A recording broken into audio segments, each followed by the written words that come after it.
So this is a normal day watching TV at the house.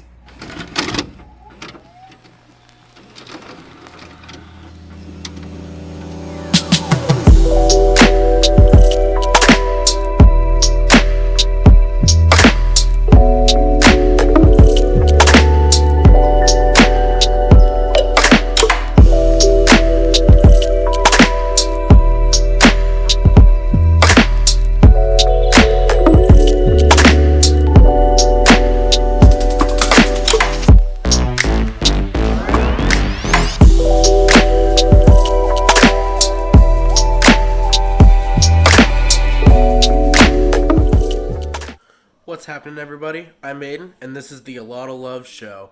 We've got plenty of things we're going to introduce to you that are coming up in this brand new year. We've got some new animals. We've got some not so good news as well, but we'll get to that later. So, yeah, let's go. So, over our bit of absence, we did lose two bearded dragons.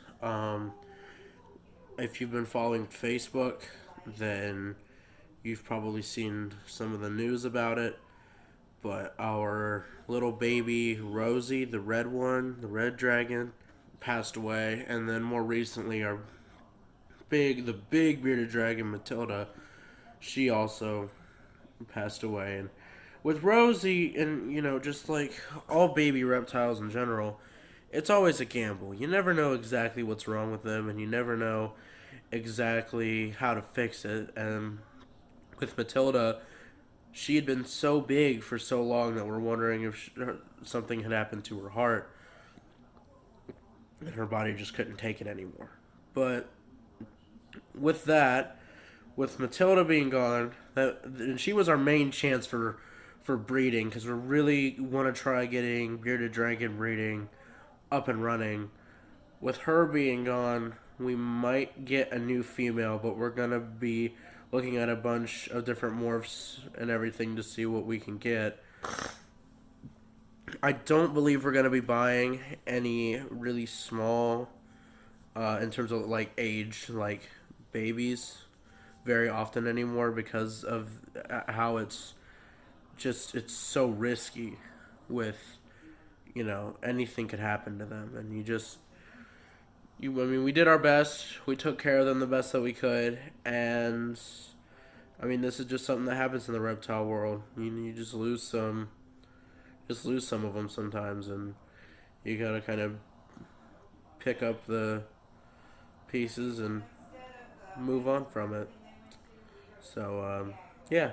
But now, let's get into all the things we got while we were on break. So this is Kuzco. Kuzco is a Dalmatian crested gecko. He is adorable. And he's just got the cutest little derpy face. Derpy face. So yeah, right now he's in a juvenile tank for crested geckos. I'm going to put him on his little perch. You can see him in there. These are part of the New Caledonia geckos, which, if you guys know me at all, I love my New Caledonia geckos. So I've got him in a small Exoptera. I have set it up for bioactive. I do not have isopods in there yet. These guys do eat the powder that you mix with water, prepared, either Repashy, Zoomed. I think Thrive makes one, but I don't really like it. Like, I try and make sure that it's got some bug larvae in it, because they eat fruit and bugs. But a lot of times I can't get these guys to eat live bugs. Like, Carla won't eat live bugs, so she only eats a prepared diet. So I make sure that we have a prepared diet that has insect meal in it, just to make sure that they're getting the nutrition that they need. Jungle earth in the bottom here. I've got leaves set up in there so we can definitely get some isopods in. And so this is the enclosure for my new little dude Kuzco, and he will get obviously a lot bigger, and we will be tracking him, and hopefully this will become a really cool breeding project that we do. Also new to the reptile room, we have Bruce. Bruce is a Savannah monitor. We believe he is around 2 years old. He is very lazy. He likes to nap and bask. He also likes to eat. So So he is the lizard version of Aiden. Hey! I'm not saying you're wrong, but hey! So, Savannahs are not the easiest monitors to keep. A lot of times they're pretty nasty. We got very lucky with Bruce. He has been very well socialized and he is super friendly. He loves belly scratches, but he's full right now, so we're not gonna go messing around with him and make him regurge all over me because that's not a good time for me. But we'll have to show you in a clip how he likes belly scratches, and he'll grab onto your arm and not let it go because he wants you to continue scratching his tum-tum. These guys require really high heat, high light, high basking. I have 2 different basking lights on him in addition to a heat bulb. So we make sure he does have a temperature gradient, but he's got a lot of hot. They like hot and dry, and they like to eat. So I love patterning on the Savannah monitors. As you can see, he is sound asleep with a full tummy. But he's got beautiful spots. He's in shed on his face right now, so I'm really excited to see once that's over what colors are actually come through in his face. But he's a pretty boy, he's friendly, and we absolutely love him. Alright, so we're going to try and feed our new Savannah monitor Bruce some quail eggs. I'm kind of new at feeding quail eggs. Do I just pick the egg up? No, you want to use the I'm tongs. going to use the tongs to do this. Otherwise, you may lose a finger because he gets pretty darn excited. Our tongs are kind of tight. That's okay. You can hear Ned rustling around in the background. That's okay. Yeah, he's just jazzercising. So we're going to kind of stick this in and poke him with it. Oh. He's like, what are you doing to me? His eyes aren't even open. I know, he's trying to nap. Why would you do this during his nap time? Because Savannahs like to sleep, and so every time is nap time. That's literally me, but a reptile. I know. I thought I got... Oh. He's like, wait, what is that? Oh, yummy. He loves him some quail eggs. There we go. That's our boy. Feeding Savannah monitors is like one of the most fun things to do in the reptile room. I haven't done this before. They are amazing to watch eat. Watching him eat fuzzy mice is pretty cool too. Are we going to give him one of those, or will that fill him up? This will probably fill him up right now. We can do a fuzzy mouse later, but the only fuzzy mice I have right now are still frozen, and I'm not going to feed it to him until it's thawed. That's fair. Because, cold-blooded, he's really going to feel that cold going in there if he eats a frozen. Look at how he can fit that huge thing in his mouth. Like it's no big thing. He's like, yup. Now, before we fed that to him, I will preface that we did crack the shell, so it makes it easier for them to get it down. And it's gone. Yep, it is now gone. Look, he's so happy. That's the Brucey Bruce. So, like we said when we were feeding the Savannah, we crack the egg. That way they can get it down easier. And I'm going to kind of show you how to crack it here. So you just kind of very lightly. A little bit harder. Yeah, there you go. You'll hear it cracking. Not too hard, though, because you don't want... Yeah, the membrane on a quail egg is a lot thicker than a chicken egg, though. So actually, if you try and get that membrane to crack like a regular chicken egg, it literally explodes on you. I learned that the hard way. Oh God. I was covered in quail egg. All right, well, you do that. I'm gonna wake up Grits. All right, sometimes he'll take it with a tongs. Sometimes we have to put it in a bowl. All right, you got it good and crunchy for him because he has to crunch it. He can't swallow it whole like the Savannah. I think I got it pretty... Oh, yep, I got it. Okay, all right. So go ahead and try and feed it to him. The shell started caving in. Yeah, that's fine. Let's go ahead and try and feed it to him. What's up, big boy? He may or may not take it off the tongs. Sometimes you have to put it in a bowl for him.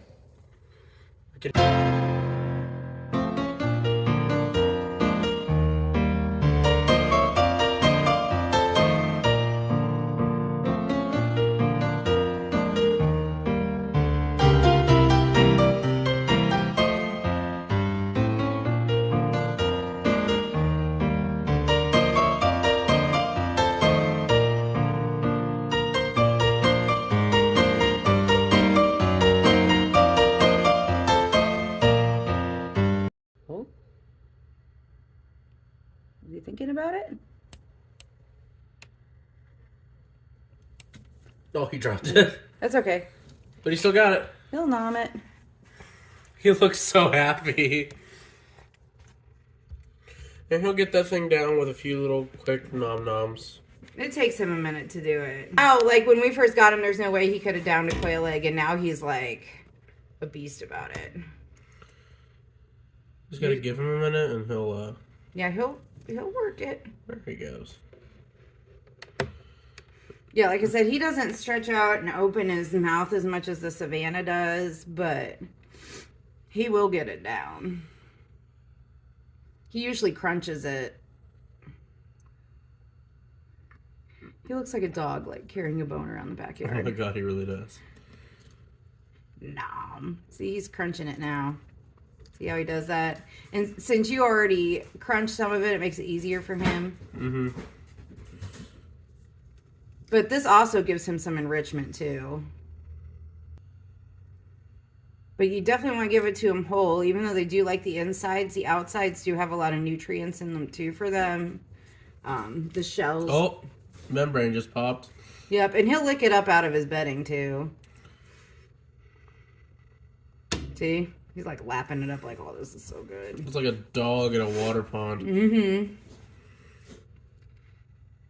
But yeah, the whole thing is like really good. So you want to make sure you give them the whole egg so they get the nutrition from the shell as well. And this mimics like opportunistic feeding in the wild. It's really good for them. So yeah, he's gonna. Now, our mangrove monitor, who we rarely see come out, will eat these, but definitely not on camera. So these are the only two that we're going to be able to get on camera eating these. Are there going to be any other animals that we have that are going to be able to eat these in the future? Possibly. I'm not sure yet, but possibly the Ackie monitor might. But how long do you think that'll be? A while. Okay. Like, he's almost a year old and he's still not super big. But in theory, I would think he could. But right now, like, he's not even close. So yeah, Gritzy's going to eat the protein off of that. He'll eventually eat the whole shell. He's pretty distracted by lapping up the insides right now. But the quail eggs are great. These guys are also, like, right now, Gritsy used to eat mainly worms, but he is on to, like, strips of raw chicken. He's on to fuzzy mice, quail eggs. I still give him worms as a treat. He still likes them. I like to make sure that they have plenty of variety in their diet because that's how you keep them super healthy. If you just feed them the same thing every day, they'll become nutrition deficient and then you'll have problems. So try and keep them with a good varied diet and keep their parameters what they need to have. And, you know, we can do care guides if you guys want us to. Just let us know. If there's a species that we have you want us to do a care guide on, we'll totally do that for you. But this is just kind of highlighting some of the different things that you can do with your pets. And some of the different cool ways you can feed them. So, yep, we'll let Gritsy take care of that. So I did just want to feature Carla here for a second today because her fired up pattern today is absolutely breathtaking. Usually she's either a white gray or a very dark brown, but this marbling that she's got going on right now is fantastic. The colors in there, she's got some yellow. She's got the black, and she is such a pretty girl. And those eyes, if we can focus on her eyes, are just absolutely phenomenal. Carla is such a beautiful girl and such a uniquely personable gargoyle gecko. Gargoyles are some of my absolute favorites. I absolutely love them. I'm hoping eventually to get into breeding some because they are just absolutely fantastic. So hopefully that will be a breeding project that will come along. Not sure if I'm going to breed Carla or not yet. I keep going back and forth on it. She does have really awesome temperament. I would love to produce more Gargs with her temperament because she's just fantastic. And as you can see here in her reticulated pattern, Her colors are just absolutely breathtaking. And she's got herself kind of a gargoyle mansion here with a 3 foot by 18 by 18, which is way bigger than she needs, but she actually does use all the space that she's got. She does have a basking light up here. Well, not basking light, but a UVB light. So she's got a great heat gradient, and she moves around the tank, and she definitely uses that heat gradient. We've got her humidity up. We keep the bowl of water down here, and she's got isopods. So she's got her own cleanup crew, which she definitely needs because she likes to hog down that gel food that she eats. And unfortunately, she's super bougie, and I do have to spoon feed her food because she won't eat it out of a bowl. It's like beneath her or something. But she is a very happy garg. We love her to pieces because, like I said, she's just got such a great personality. And I just glanced over and saw how beautiful her coloring is today. And I really just wanted to highlight it because this fired up pattern she doesn't do very often. And to be able to catch this particular coloration on her is on video is definitely a bonus. So I just wanted to share that with you guys. So one thing in my life that I never thought I would have is bins of bugs all over my house. But here I am living my best bug bin life. So my dubia colony, it is doing fantastic.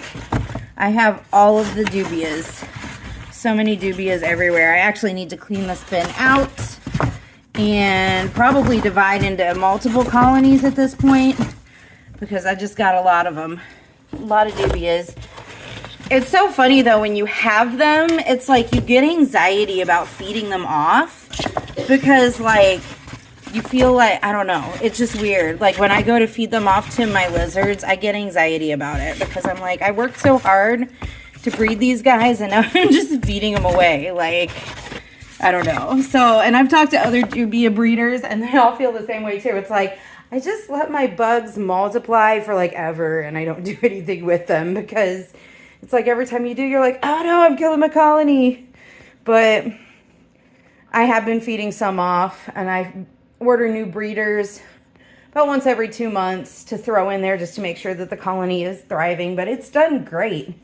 The other thing we're getting into now, I have these bins. These are superworms. I have superworm beetles in here and they're doing their thing. And I also have mealworm beetles in here and they're doing their thing and they've been doing really good.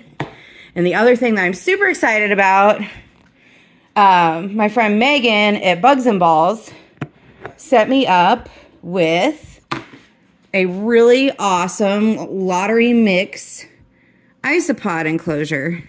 So we're going to lift it up here. We're going to see I got my springtails going on here. I've got all kinds of little isopods running around. I've seen a ton of babies in there. Like there's some babies over here. But I got dairy cows, powder blue, powder orange. And I see some growing up that were new the other day. I'm super excited to have this. Like, I can't wait to start putting them in with some of my reptiles. I already have 2 isopod tanks. My Ackie monitor has isopods in them. If we open it up, I always check under the water bowl because that's where they're at. And Edmund's under there. And I'm wondering if he's been eating his isopod friends because usually I see a bunch of them and I'm not really seeing any. Did you eat your isopod, friends? Did you eat your isopods? I'm not going to be real happy with you if you ate your isopods. That's your cleanup crew, so I don't have to clean your poop, sir. Yeah, that's our Ackie monitor, Edmund. He doesn't, we don't feature him much because he's just always kind of, he's a red Ackie.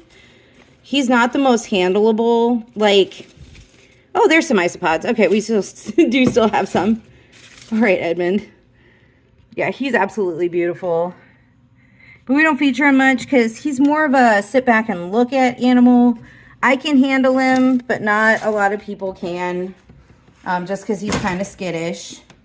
So his tank has isopods, and then the other one we have with isopods right now is Carla's tank. you can see here, and like again, I'm going to check under her water dish. But I should see, yep, oh, there's tons in there, and they've been breeding. I've got a whole colony in there.